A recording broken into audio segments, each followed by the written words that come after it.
Tuklasin natin!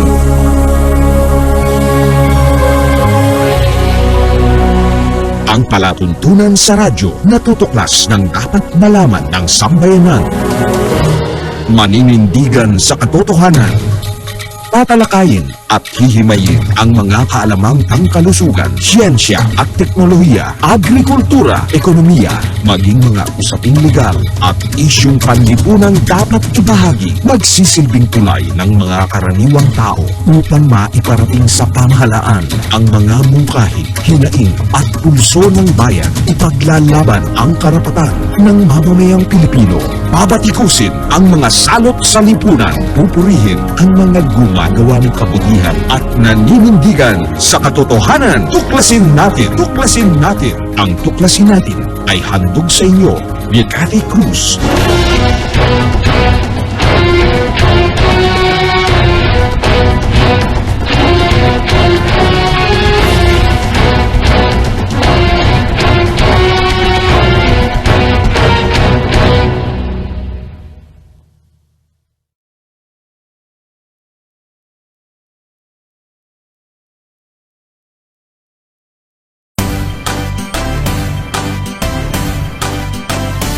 Tinapayan Festival is the house of bread.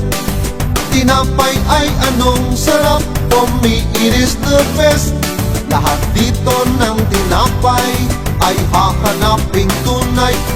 Tinapayan Festival is the house of bread ninyo, is the house of bread ninyo. Araw-araw ang digmaan. Umaga't gabi sumasabak sa laban. Dapat protektado ka outside at inside. Immune Advance contains 4 active ingredients gaya ng lagundi, malunggay, non-acidic vitamin C at zinc. Tulong pampatibay resistensya para tulong proteksyon. Isama pa ang proper diet at exercise. Para katawan ay handa, Immune Advance helps support a healthy immune system. Immune Advance ang sandata. No approved therapeutic claims. Ang Immune Advance ay hindi gamot at hindi dapat gamiting panggamot sa anumang uri ng sakit. Available in Shopee, Lazada, and other leading drugstores. Make weekends and holidays count by bonding with family and friends. At Hillspa Resort, we can make that happen for you. Rest, relax, and have fun in a natural setting with so much greenery around you. Hillspa Resort boasts of 3 large and clear pools, 3 spacious function halls, and several clean and cozy rooms for a memorable and enjoyable overnight stay. Our various facilities can cater to various budgets. Hillspa Resort is located in Barangay Lalakay, Los Baños, Laguna. Why not check us out for that overdue bonding activity with family and friends? For inquiries, please call Joey at 0932-624-2019.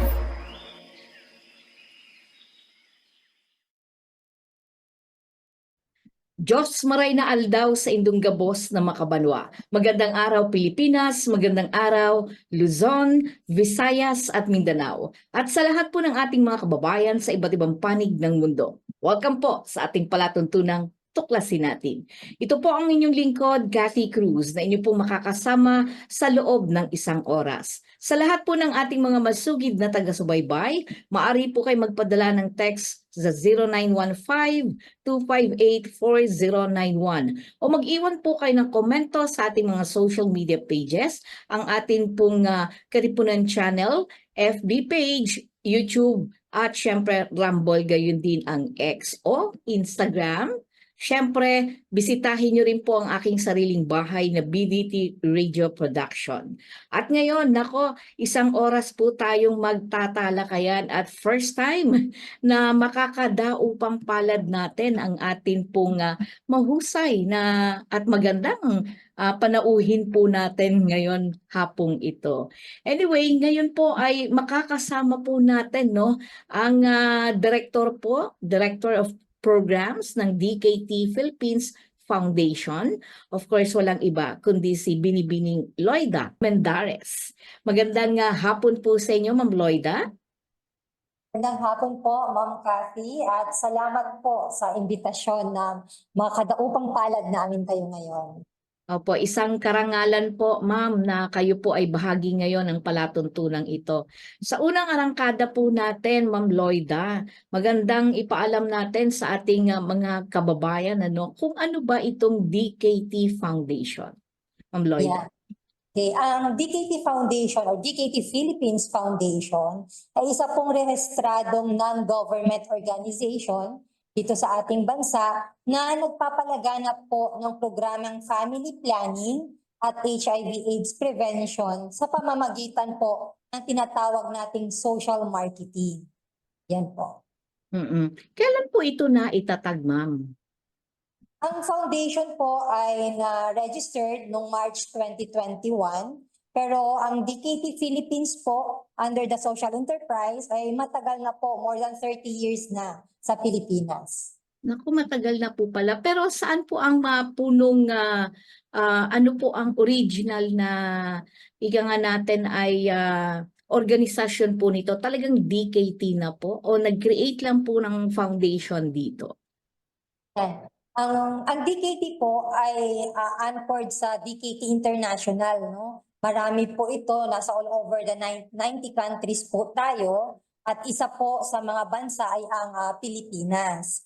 At dito naman po sa Pilipinas, meron po tayong tinatawag na DKT Health. Ito po yung organisasyon na kung kilala niyo po ang Trust Condom.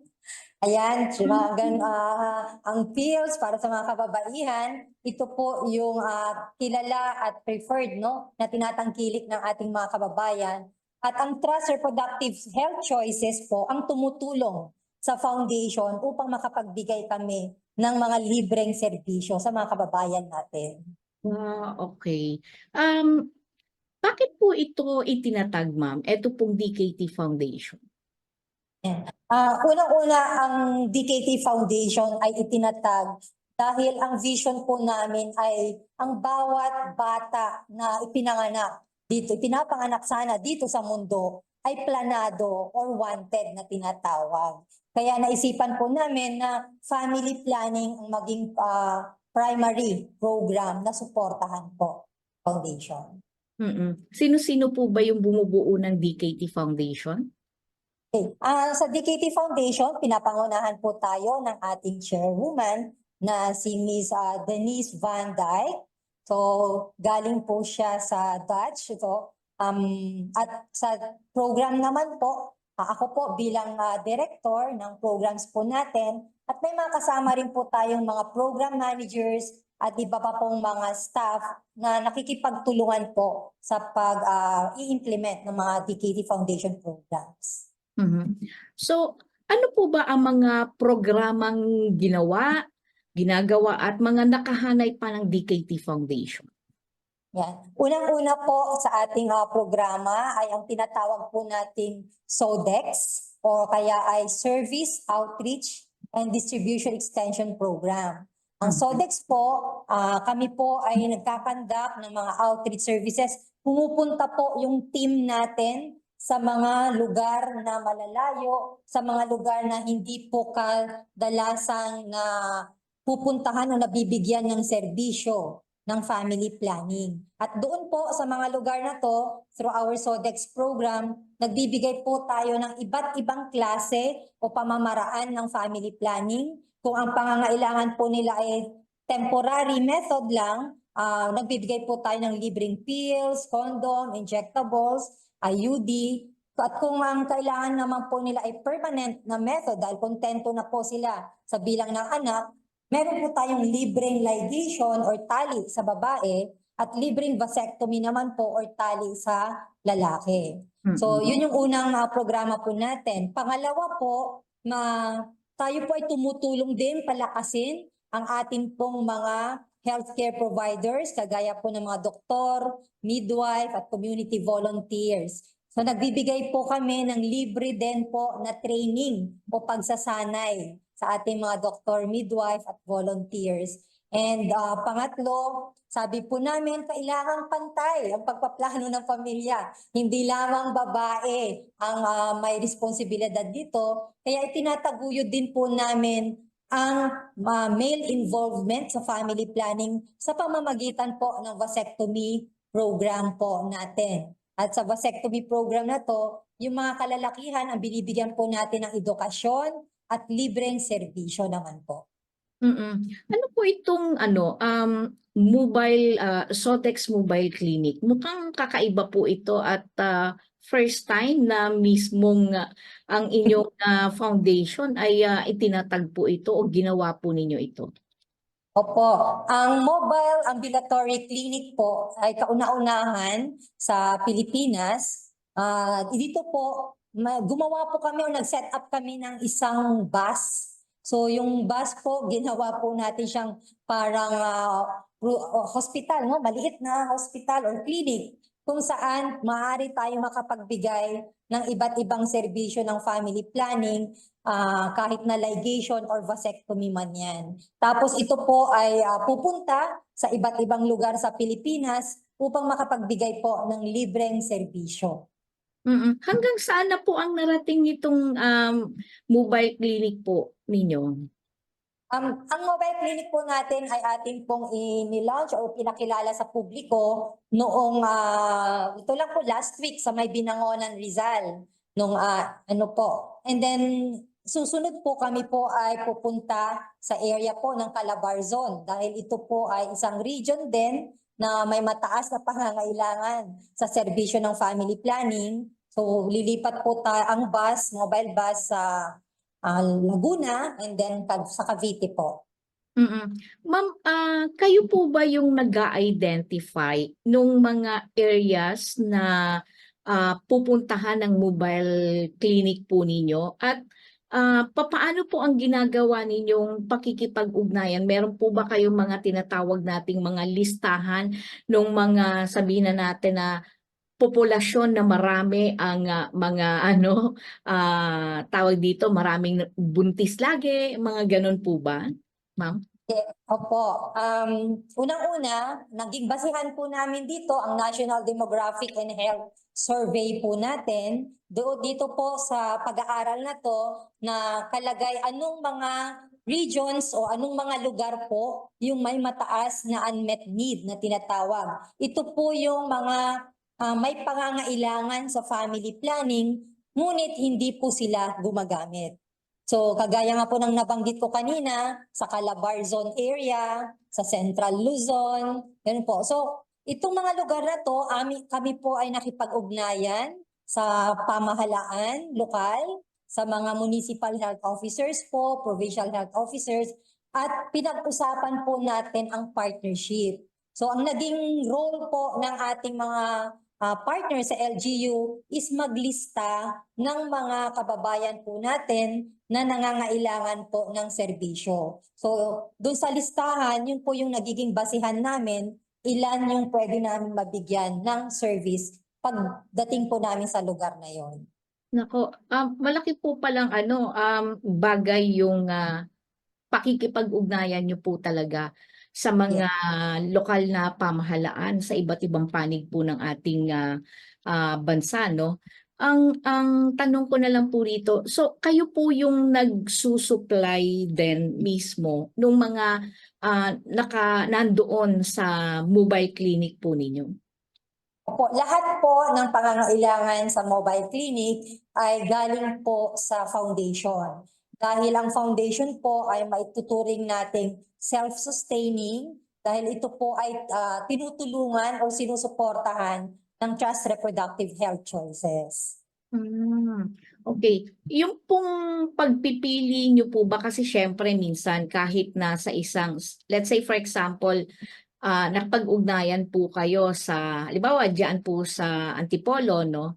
So may mga identified po kayo ng mga barangays.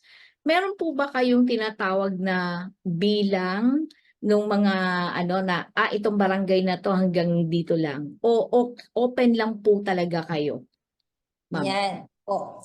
Sa ginagawa po naming pagpaplano, sa isang araw ang ating mobile clinic ay maaari pong maka-accommodate ng 30 na ligation.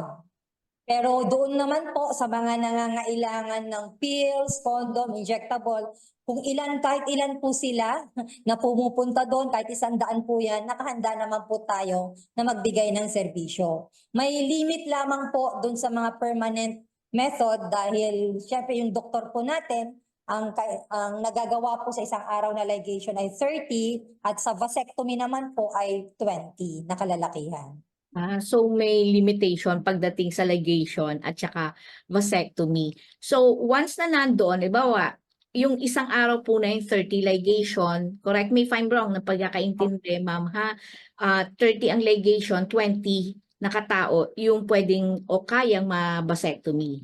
Tama po ba? Magkaiba po siya. Kung panay vasectomy po ang gagawin, 20 lamang po. Pero kung panay ligation po, 30 to 35 lamang na kababaihan yung pwedeng magawa. Kung combination naman po ito, pwedeng 50% half po. Pero pag marami pa pong nasa listahan, babalikan po ulit namin sila sa ibang mga araw. Or kung ang nailista po ay halimbawa 60, ganyan, or 70, magi-stay po doon yung ating mobile bus ng 2 or 3 araw. So bali ngayon po, dahil ni-launch lang last week, no? So ngayon po may mga nakahanay na po kayo na mga lugar na pupuntahan mismo ng ating mobile clinic. Tama po ba, ma'am?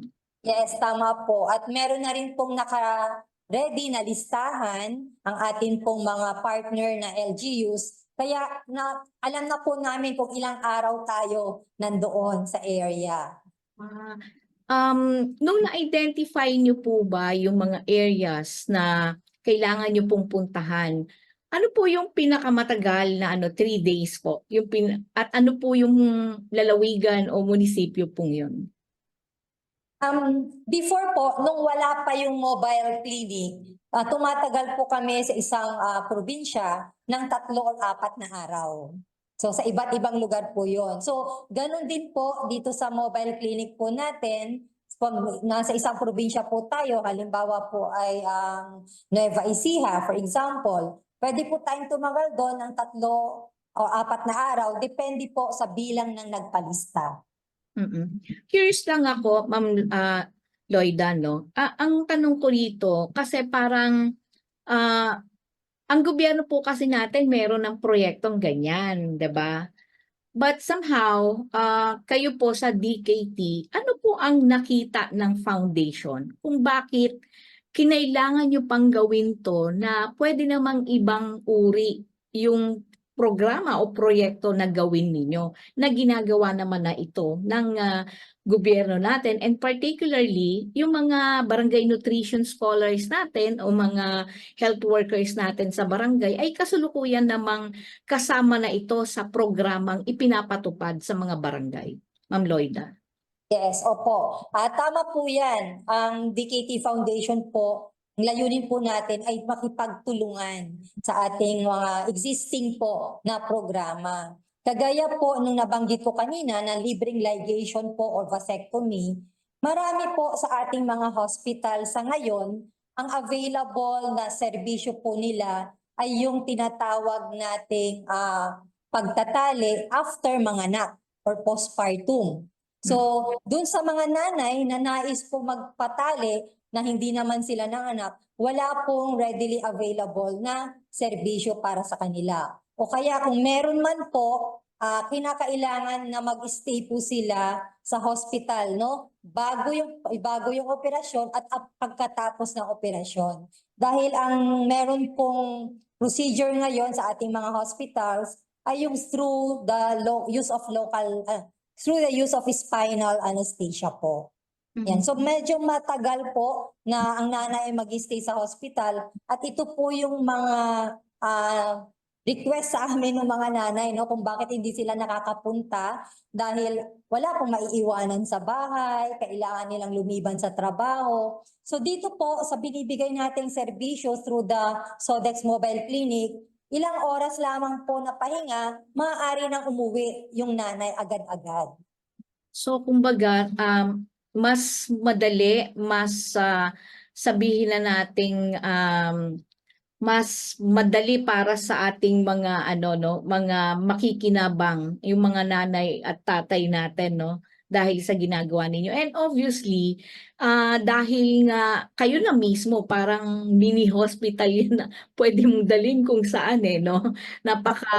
Napakabilis ng sistema, napakadali ng sistema, at kinakailangan lang is i-anunsyo mismo o makipag-ugnayan talaga sa barangay at sa lokal na pamahalaan para mas, kumbaga, mas epektibo at makakapag-schedule talaga. Alam na kagad ng mga nanay dun sa area na sa ganitong araw ay nandun kayo, 'di ba?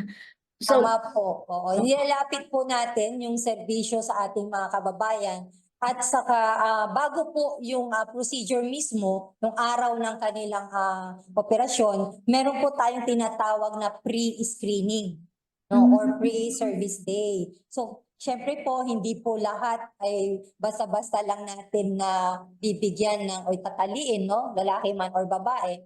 Kailangan po na sila ay dumaan muna sa tinatawag nating check-up or assessment, at ito po ay ginagawa ng ating mga partners na RHU midwives o kaya naman po ay mga partners natin na community-based organizations. Ma'am, nabanggit mo yan tungkol sa may mga kapartners kayo. Particularly, ikaw ay by profession ba, ma'am? Para na rin sa kapakanan ng ating mga tagapakinig at nanonood ngayon sa ating mga social media accounts. Ano po ba ang inyong profession, Ma'am Loida? Ako po ay isang rehistradong nurse at na nasa public health. Ayan. Ma'am, kamakailan lang, actually 2018 nang naipasa ang batas na Republic Act 11448 o mas tinatawag o kilala bilang kalusugan at nutrisyon ng magnanay, no? Ng magnanay. Ano po Yes. ba ang masasabi nyo dito bilang nagsusulong ng family planning at ikaw bilang isang nurse? Bilang nagsusulong po ng family planning, kami ay natutuwa na may mga ganito pong polisiya para sa ating mga nanay, lalong-lalo na sa nutrisyon. Dahil ang family planning po ay isang pamamaraan upang ma-achieve po natin yung tinatawag na nutrisyon ng nanay at ng bata. Kasi kailangan po ng nanay ng tamang pag-aagwat, no, para po magkaroon siya ng time makarecover o makabawi ng lakas dun sa lakas niya na nawala dun sa kanyang previous na pagbubuntis. And ang sabi nga po natin, ang nutrisyon ng bata ay nag-uumpisa po yan sa first 1,000 days. So nasa sinapupunan pa lang po siya, dapat suportado na siya ng nutrisyon sa katawan ng kanyang nanay. So paano po mangyayari ang ganon kung ang isang ina ay sunod-sunod po ang kanyang anak? So mahirap po na makarecover kasi sa pagbubuntis niya, sa panganganak niya, at hanggang sa pag-aalaga po pagkapanganak. Ma'am, isa pa pong katanungan lang din, dahil alam po natin ngayon na marami po sa mga nanonood po natin, ang iba ay interesado, no, na magbenepisyo sa inyong mga serbisyo. Saan po sila pwedeng lumapit o makipag-ugnayan, ma'am? Una-una, pwede po silang magpadala ng mensahe sa amin pong DKT Facebook page. May messenger po kami doon na pwede po silang magbigay ng mensahe sa amin o mag-message sa amin. O kaya sa pinakamalapit po na health center. Kasi gagaya ng sinabi ko po kanina, kami po ay nakikipag-ugnayan sa ating mga lokal na pamahalaan. So magpalista lamang po sila sa kanilang mga midwife, no, doon sa health center para po maisama sila doon sa mga bibigyan ng serbisyo. Ma'am, ano po ang pwede niyong ibilin sa mga unang-una ay nakinabang na sa inyong mga serbisyo, no? Yung nagkaroon na ligate na vasectomy na, at patuloy pa rin na nakikinabang halimbawa sa mga pills at kung ano-ano pa na para kumbaga yung family planning, yung tamang pag-aagwat, no? Panganganak ng ating mga kababaihan, ano po ang maibibilin po ninyo sa kanila? Go ahead. Ayan, oo.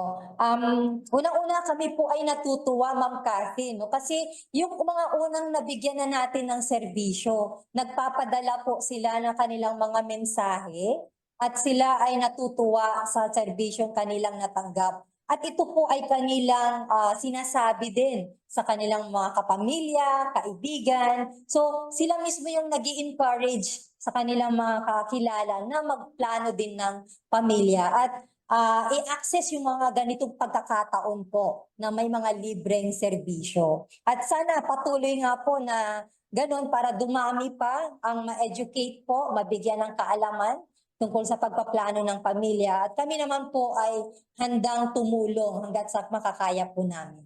Mm. Ano-anong mga ahensya nga po pala ng pamahalaan natin ang katuwang ninyo o nakikipag-ugnayan po kayo, gayon din sa mga pribadong sektor o sabihin nating mga civil society groups or NGOs, ma'am?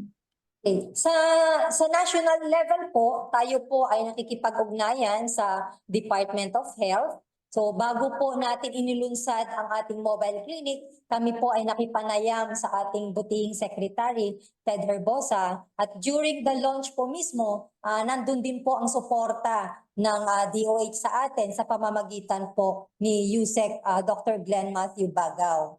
And in addition po sa DOH, kasama rin po natin ang Commission on Population and Development dahil sila naman po ay ang ahensya na tumutulong sa pag-educate o sa tinatawag nating demand generation po sa family planning. And sa local level po, nandyan po yung mga local government units, mga health centers po natin, provincial health office, at para naman po sa mga community-based organization, yung mga NGOs or CSOs kagaya po ng Family Planning Organization of the Philippines or mga private clinics na nagbibigay din ng serbisyo ng family planning, sila po yung aming ini-engage upang makipagtulungan dito sa programa po.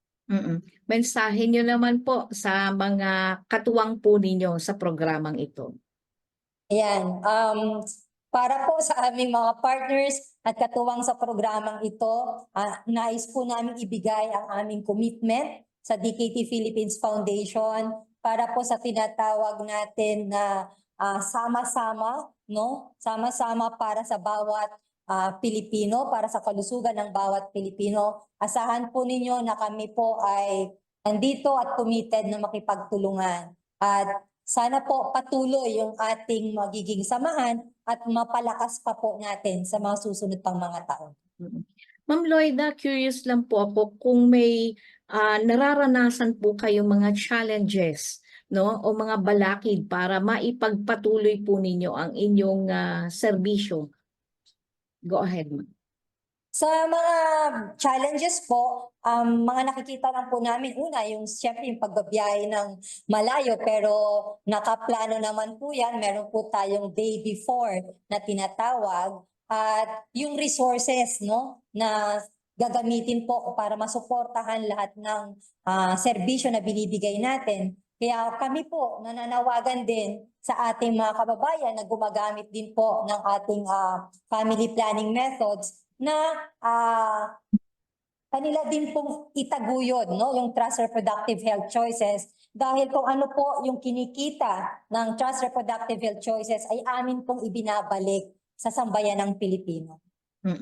Thank you so much, ma'am, at isa pong malaking bagay po ang tinatawag po nating impormasyon na ibinahagi po ninyo ngayon. Pero meron lang po tayong isang texter na biglang nag-pop up dito dahil alam po nila na kayo ang aming makakapanayam at mukhang tinignan na rin daw niya ang inyong DKT Foundation. Maraming araw po kayong mga aktibidad, mismo ang website at ang inyong Facebook, sabi niya ganon. Pero sabi niya, curious lang daw siya, sabi niya, gaano raw po katotoo na ang family planning, no, ay isang forma raw po ng depopulation. Can you explain and clarify it, Ma'am Loida?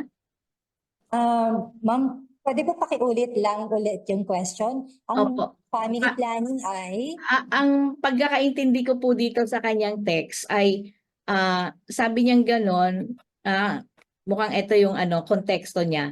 Ang sabi po niya, yung daw mga nagkakampanya ng family planning ay para na rin daw nagsusulong ng depopulation sa buong mundo. Ganun po yung kanyang ano. Ano po ang komento po ninyo doon? Ang pagpaplano po ng pamilya ay isang karapatan, isang choice. So, non-coercive po yung ating programa. Ibig sabihin, hindi po natin pinipilit ang sino man na gumamit ng mga family planning methods. So, kagaya ng nasabi po kanina, iba't ibang klase po ng family planning o pagpaplano ng pamilya yung ating ibinibigay sa ating mga kababayan upang sila po mismo yung pumili at magdesisyon. And part of this, hindi po natin sinasabi na kaya natin kontrolin yung populasyon, paglaki ng populasyon. Ang ginagawa po natin ay pag-manage po ng populasyon para tayo in the future ay magkaroon po ng quality or di kalidad na population.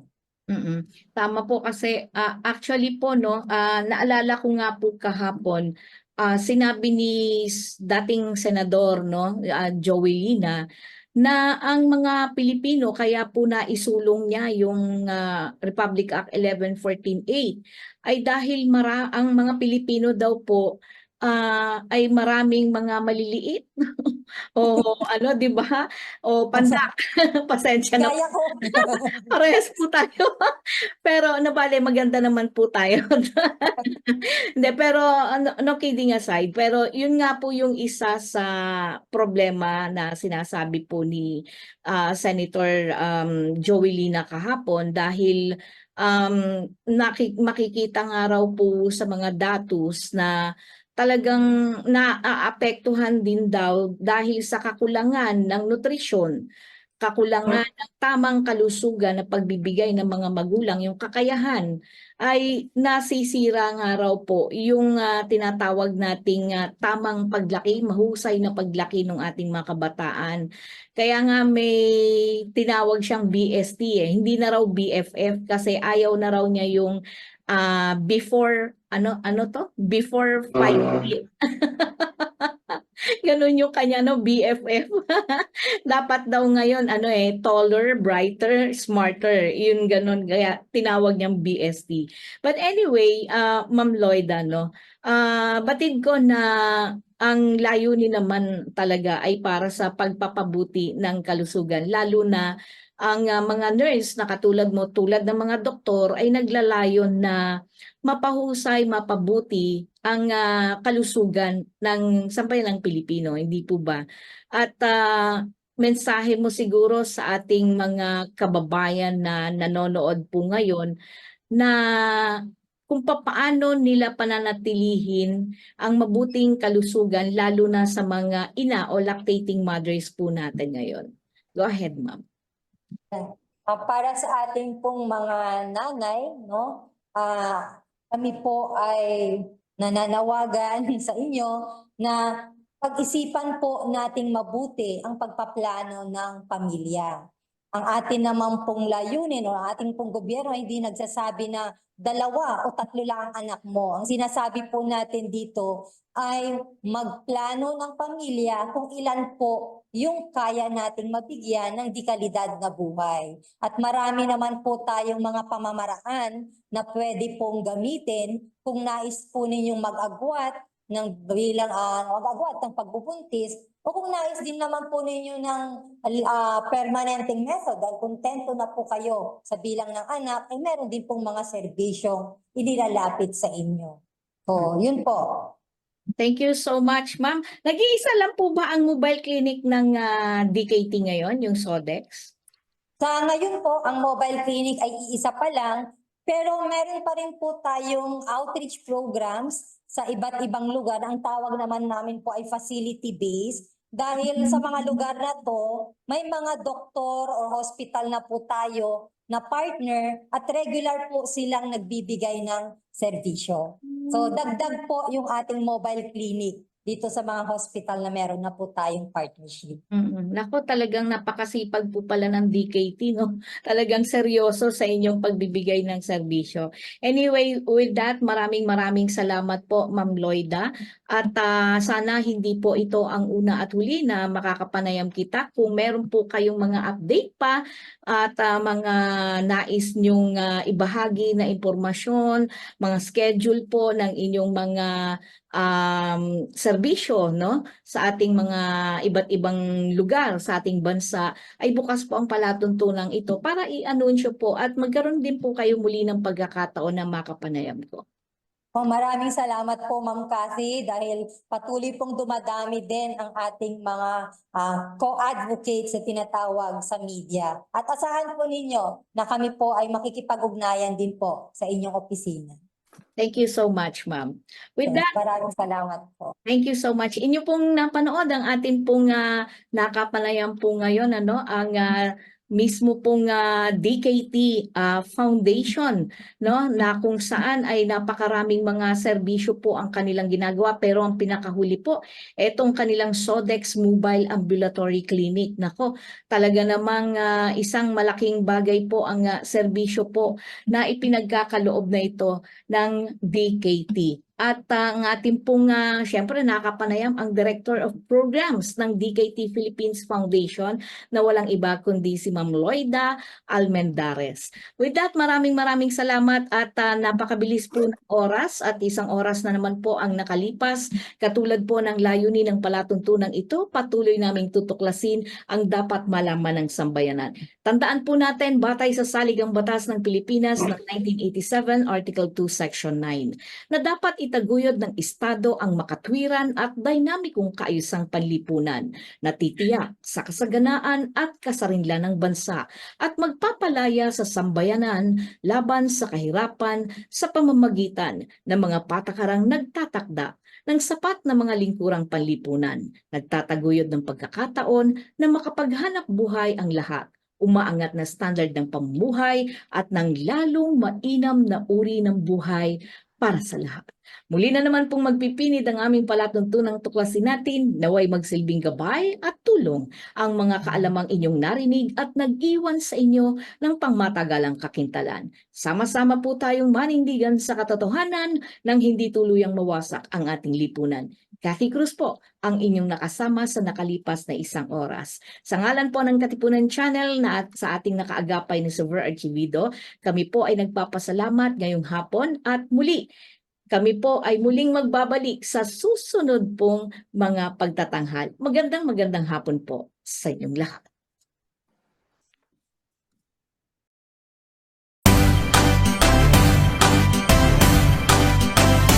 Tinapayan Festival is the house of bread. Tinapay ay anong sarap, umiinis the best. Lahat dito ng tinapay ay hahanaping tunay. Tinapayan Festival is the house of bread ninyo, is the house of bread ninyo.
Flavon Pro, ang bisa ng 600mg caplet at yerba buena, moringa, lagundi at vitamin C na mga go food for morning flexibility and whole day mobility. Kaya walang aray sa palaging pagkilos. Flavon Pro.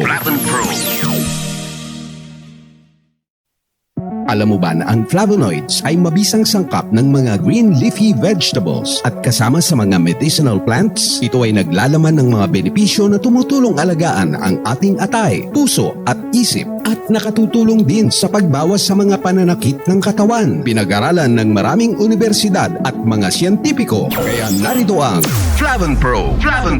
Ang Flavon Pro ay may mga sangkap ng yerba buena, moringa, lagundi at 110% reni ng vitamin C. Ang Flavon Pro ay gawa sa mga all-natural medicinal plants at 100% gawang Pinoy. Kaya palaging tandaan, Flavon Pro. Yes, Flavon Pro. Flavon Pro, kasama ang tamang diet at exercise. Ang partner mo sa pang-araw-araw na kilos at madaling paggalaw sa umaga, tanghali at gabi. Ang Flavon Pro ay mabibili sa mga suking botika, Lazada at Shopee o kaya'y tumawag sa aming hotline 0919-000-1738. Flavon Pro. Mahalagang paalala, ang Flavon Pro ay hindi gamot at hindi dapat gamiting panggamot sa anumang uri ng sakit.